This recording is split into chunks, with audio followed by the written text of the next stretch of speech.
പ്രധാനമന്ത്രി ആവാസ് യോജനയിലൂടെ ഗുണഭോക്താക്കൾക്ക് വാസയോഗ്യവും സുരക്ഷിതവുമായ വീട് എന്ന സ്വപ്നം സാക്ഷാത്കരിക്കപ്പെടുകയാണ്.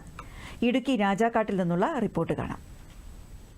ഗ്രാമീണ മേഖലയിലെ ഭവനരഹിതർക്ക് സുരക്ഷിതവും സ്ഥിരവുമായൊരു വീട് നൽകുക എന്ന ലക്ഷ്യത്തോടെ ആരംഭിച്ച പ്രധാനമന്ത്രി ആവാസ് യോജന വഴി വീട് ലഭിച്ചയാളാണ് രാജാക്കാട് പഞ്ചായത്തിലെ ആനീസ്. 30 വർഷക്കാലം വാസയോഗ്യമല്ലാത്ത വീട്ടിൽ കഴിഞ്ഞ വിധവയായ വീട്ടമ്മയാണ് ഇടുക്കി രാജാക്കാട് ആനപ്പാറ ഗ്രാമത്തിലെ പാട്ടത്തിൽ ആനീസ്.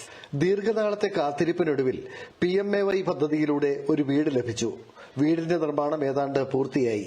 50 സെന്റ് സ്ഥലം മാത്രമുള്ള ഈ വീട്ടമ്മയ്ക്ക് ഒരു മകനും മകളുമാണുള്ളത്. മകളെ വിവാഹം കഴിച്ചയച്ചു. അമ്മയും മകനും മാത്രമാണ് ഇപ്പോൾ ഇവിടെയുള്ളത്. സുരക്ഷിതമല്ലാത്തൊരു വീട്ടിലാണ് 3 പതിറ്റാണ്ടുകാലം ഇവർ കഴിഞ്ഞത്. പഴയ വീട് പൊളിച്ചു നീക്കി പുതിയ വീട് PMAY പ്രകാരം 6 മാസം മുമ്പ് നിർമ്മാണം തുടങ്ങി. വീടിന്റെ നിർമ്മാണം ഏറെക്കുറെ പൂർത്തിയായി.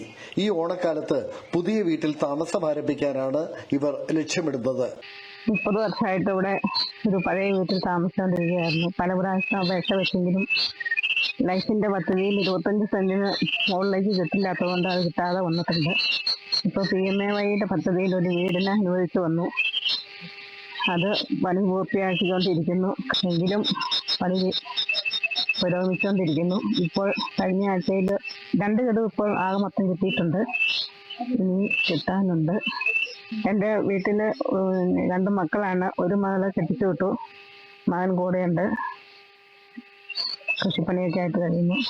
ഇവരുടെ വീടിനുള്ള ധനസഹായത്തിന് പുറമെ മഹാത്മാഗാന്ധി ദേശീയ ഗ്രാമീണ തൊഴിലുറപ്പ് പദ്ധതിയിലൂടെ പരമാവധി 90 ദിവസത്തെ അവിദഗ്ധ തൊഴിൽ സേവനം കൂടി ലഭിക്കും.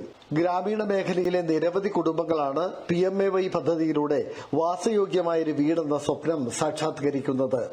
ആന്റണി മുനിയറ, ദൂരദർശൻ ന്യൂസ്, ഇടുക്കി.